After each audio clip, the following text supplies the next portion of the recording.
এই যে এই তালিকাটা নিয়ে এই যে একটা তালিকা বেরোলো, তালিকাটার কোনো মাথা মুন্ডু আছে? মানে কেন বাদ হলো, তারা কোথায় চাকরি করতো, কোনো ডিটেলস মেনশন নেই। এরা যেন তারা প্রকারণা একটা লিস্ট ছাপিয়ে দিল, যে লিস্টটার কোনো মাথা মুন্ডু নেই, অ্যাবসলিউটলি আর নন এক্সস্টিভ লিস্ট। সমস্যাটা হচ্ছে মমতা বন্দ্যোপাধ্যায় চান না যে পশ্চিমবঙ্গের কোনো এই ধরনের পার্মানেন্ট এমপ্লয়মেন্ট এই সরকারকে দিতে হবে। মমতা বন্দ্যোপাধ্যায় যে কোনো রিক্রুটমেন্ট প্রসেসগুলোতে ইচ্ছা করে এমন একটা করে গলদ ইচ্ছা করে রেখে দিচ্ছেন। উনি জানেন যে এটা নিয়ে কোর্টে মামলা হবে, এই বললেই বলছে এই মামলায় চলে যাচ্ছে। আরে লোকের সাথে অন্যায় হলে লোকে তো কোর্টে যাবে, লোকে তো কালীঘাটে মমতা ব্যানার্জির বাড়িতেও যাবে না, বা হচ্ছে কি তৃণমূল ভবনেও যাবে না, লোকে তো মামলাই করবে, কার কাছে যাবে কি? কৌস্তবদা, আপনাকে মাধ্যমে স্বাগত। দাদা, সুপ্রিম কোর্ট জানিয়েছিল যে 7 দিনের মধ্যে দাগিদের তালিকা দিতে হবে, প্রকাশ করতে হবে।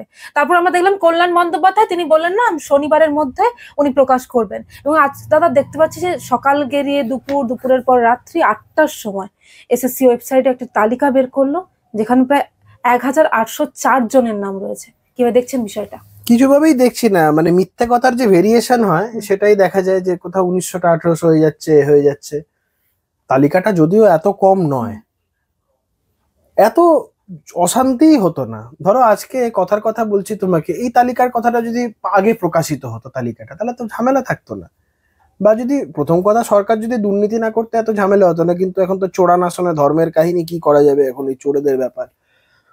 দ্বিতীয়ত হচ্ছে অভিজিৎ গঙ্গোপাধ্যায় যেই কজনকে বাদ দিয়েছিলেন, সেটাও যদি সরকার মান্যতা দিয়ে সেটাকে নিয়ে আর না খোঁচাখুচি করতো, তাহলে তো এতগুলো ছেলেমেয়ের চাকরিটা বেঁচে যেত। এখন এই কেঁচো করতে গিয়ে কেউটে হয়ে গেল। সমস্যাটা হচ্ছে মমতা বন্দ্যোপাধ্যায় চান না যে পশ্চিমবঙ্গের কোনো এই ধরনের পার্মানেন্ট এমপ্লয়মেন্ট এই সরকারকে দিতে হবে।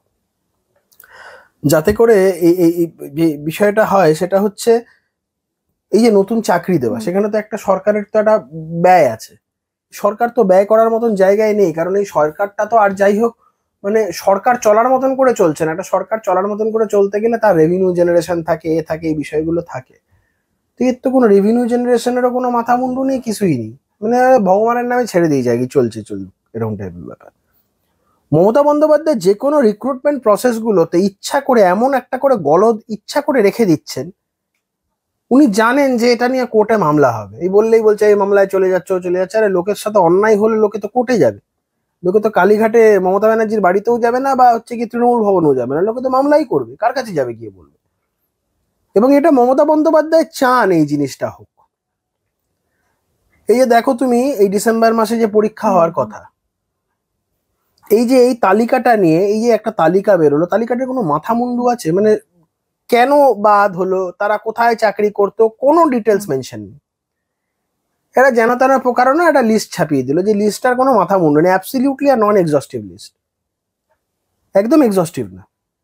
তো এই জায়গা থেকে দাঁড়িয়ে এটা নিয়ে একটা অ্যাম্বিগুইটি তৈরি হবে, এটা নিয়ে কোর্টে এক প্রস্ত কচকচানি হবে। মমতা বন্দ্যোপাধ্যায় আদতে চাইছেন এই যে নতুন করে পরীক্ষা হবে বা এ হবে, কোর্টের নজরদারিতে এই বিষয়গুলো হওয়ার কথা, সেটা সম্পূর্ণ বিষবাও জলে চলে যাক। বিষবাও জলে চলে গেলে তো আখেরে উনার লাভ, চাকরি দিতে হবে না।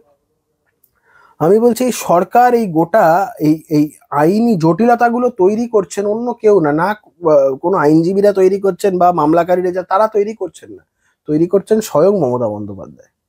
এই আইনি জটিলতাকে তৈরি করে এই যাতে এই পার্মানেন্ট এমপ্লয়মেন্ট যাতে সরকার যাতে না দিতে হয়, এই জায়গা থেকে এগুলো করছে। আপনি বলছেন যে পুরো বিষয়গুলো, যে লিস্টে যাদের নাম বেরোলো, তাদের যে তাদের বিষয়, তাদের স্কুলের নাম এগুলো না দিয়ে বাকি যে তাদের শুধু রোল নাম্বার আর এ দিয়ে যে বের করা হচ্ছে, মানে এটা পুরোটাই পরিকল্পিত, সম্পূর্ণ রকমের পরিকল্পিত। এটা নিয়ে কোনো সন্দেহই নেই যে এটা পরিকল্পিত, এটা নিয়ে কোনো সন্দেহ থাকা উচিত নয়। তুমি দেখো না কিরকম টালবাহানা, মানে কখন থেকে লিস্ট বেরোবে, সবাই চাতক পাখির মতন চেয়ে আছে, মানে এটা যেন তেন প্রকারণটা বার করে দিল। কথাটা হচ্ছে এখন যে ওরা তালিকাটা দিল, ওটা তো আগেও দিতে পারে, একেবারে সকালে প্রেস করতে পারতো। দেখো একটা জিনিস, সেটা যে ভেরিয়েন্স ইন স্ট্যান্ড, যেটা তোমাকে বলছিলাম, প্রথমে সরকার বললো কিচ্ছু হয়নি, তারপরে কিছু কিছু ক্ষেত্রে বললো হ্যাঁ হয়েছে, অল্প স্বল্প হয়েছে। তারপরে আজকে তো এই তালিকাটা প্রকাশ করার মাধ্যমে সরকার তো এটাকে মান্যতা দিল যে এই মামলাটা যারা মামলাকারীরা মামলা করেছে বা বিরোধী দলের লোকেরা যে দুর্নীতির কথা বলেছে, সরকার তো কিন্তু আজকে তো নিজেকেও মান্যতা দিতে হলো। সেটা 1 হোক না 18 হোক না 1800 হোক না 18,000 হোক, দিস ইজ রিডান্ডেন্ট। দুর্নীতিটাকে তো এই তালিকা প্রকাশের মাধ্যমে মান্যতা তারা দিল। যদিও আমি তোমাকে বলছি এটার মধ্যেও সরকারের অভিসন্ধি আছে, এই জায়গাটাকে একটা অ্যাম্বিগুইটি তৈরি করা, একটা কমপ্লিকেশন তৈরি করা, যাতে এই পরীক্ষাটা আলটিমেটলি ব্যাহত হয়। দাদা লিস্ট ওয়ান আমরা দেখতে পাচ্ছি যখন এই ওয়েবসাইটে গিয়ে যে লিস্ট ওয়ান করে এই লিস্ট তালিকাটা বের করা হলো প্রায় 1804 জনের। লিস্ট ওয়ান কেন? আরো কি তালিকায় কোনো আসছে বা আরো কি কারোর নাম আসছে? মানে সেই হিসাবে দেখতে গেলে তো সেটা হয়, তবে আমি তো ভবিষ্যৎবাণী করতে পারবো না বা আমি জ্যোতিষ শাস্ত্রের চর্চাও করি না। যতক্ষণ না বেরোচ্ছে বিশ্বাস নেই। লিস্ট ওয়ানটা দিয়েছে মেবি হয়তো এরকম একটা কোনো একটা কনফিউশন তৈরি করে রাখার ইচ্ছা করে যে আমরা আরো দেখছি আরো খুঁজছি এরকম বলার জন্য। তো আলটিমেটলি লিস্ট ওয়ান এটাই বোঝায় যে এটার পরে there is list to that is coming up, মানে নর্মাল লজিক্যাল সেন্সে। তো সেই ক্ষেত্রে সেটা সরকার করবে কি করবে না সেটা ওদের প্রেরোগেটিভ, না এটাকে একটা ঘোল খাওয়ানোর জন্য করে দিয়েছে সেটা তারা বলতে পারবে, আমি বলতে পারবো না। তবে লিস্ট ওয়ান হোক বা লিস্ট 1000 হোক, 1 হোক বা 18 হোক বা 1800 হোক, দুর্নীতি যে হয়েছে এই লিস্টটা পাবলিশের মধ্যে দিয়ে সেটা তো আরো মান্যতা পেল। কোর্ট বলেছে, বিরোধীরা বলেছে, চাকরি প্রার্থীরা বলেছে, সবাই বলেছে। আজকে সরকারি তালিকা প্রকাশের মাধ্যমে তারা নিজেরাও সেটাকে স্বীকার করলো, মান্যতা দিল। দাদা এখানেই তো একটা প্রশ্ন উঠছে, তাহলে এত কেন দেরি হলো? বা এই তো ছিল এটা তাদের ওনাদের কাছে নিশ্চয়ই, নামগুলো তো ছিলই নিশ্চয়ই। ইচ্ছা করে আজকে যেটা প্রকাশ হলো, আমি তো তোমাকে বললাম ইচ্ছা করে। মমতা বন্দ্যোপাধ্যায় এই রাজ্যে পার্মানেন্ট এমপ্লয়মেন্ট দিতে চান না। এই পরিস্থিতি যদি পরিবর্তন না হয়, এই সরকার যদি পরিবর্তন না হয়, এই রাজ্যের কোনো বেকার ছেলেমেয়েরা চাকরি পাবে না, পার্মানেন্ট এমপ্লয়মেন্ট পাবে না। ওই মাসে 8,000 টাকা সিভিক চাকরি পাবে, 10,000 টাকা সিভিক চাকরি পাবে, যত রাজ্যের এই উলফাল যত রাজ্যের জিনিসপত্র আছে আর কি, তোমার এই ভাতা পাবে এইগুলো পাবে। কিন্তু মুখ্যমন্ত্রী তো একেবারে নিজে বলেছিলেন যে কারোর চাকরি যাবে না, লিস্ট ওনার কাছে আছে, প্ল্যান আছে, অনেক কিছু বলেছিলেন। মুখ্যমন্ত্রী তো কত কিছু বলেছিলেন, মুখ্যমন্ত্রী তো অনেক কথা বলেছিলেন, সেগুলো সব কথা কি রেখেছেন? ডবল ডবল চাকরির কথা বলেছিলেন, কোথায় ডবল ডবল?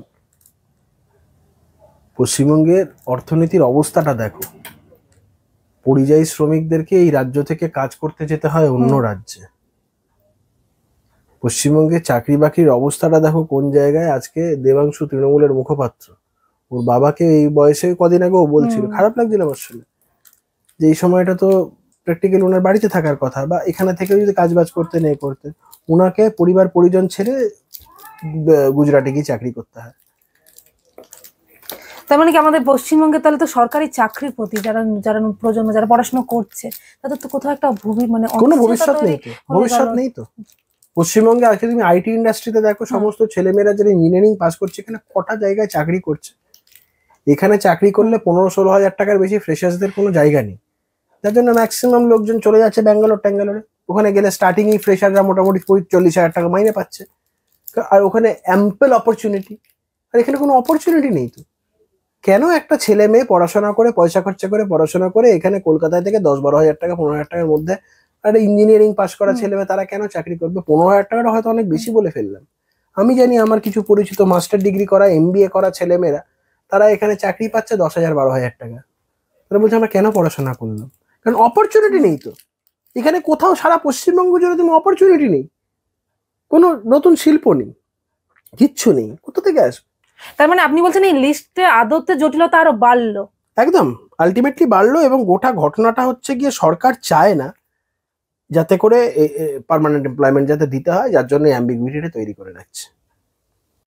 কস্তুত সুপ্রিম কোর্ট বলেছিল যারা দাগি তাদেরকে টাকা সুদসহ ফেরত দিতে হবে। আজকে যে ওয়েবসাইটে তালিকা দিল SSC, তাহলে কি এদেরকেই টাকা ফেরত দিতে হবে এই 1800 জন প্রায়? মানে তাই তো দেওয়ার কথা, কিন্তু আমি বলছি তোমাকে এই তালিকাটা আলটিমেটলি দেখবে এই তালিকাটা নিয়েও আইনগতভাবে অনেক জটিলতা তৈরি হবে। তো ওই জন্য এই বিষয়টা নিয়ে এখন মন্তব্য করব না। এই টাকা ফেরত দেওয়ার বিষয়টা সুপ্রিম কোর্ট যেটা বলেছে এটা তো সত্যি কথা। যারা অযোগ্য, যাদের কোনো চাকরি পাওয়ার কথা না, তারা যদি পাবলিক মানি, যদি তারা যদি সরকারি টাকার ভাগ যদি তারা পেয়ে থাকে, মাইনে হিসাবে যদি তারা পেয়ে থাকে, সেগুলো তো অবশ্যই ফেরত দিতে হবে। এবং এইটা যাদের জন্য হয়েছে ওরা তাদের থেকে উসুল করবে, কিভাবে উসুল করবে সেটা ওরা বুঝবে।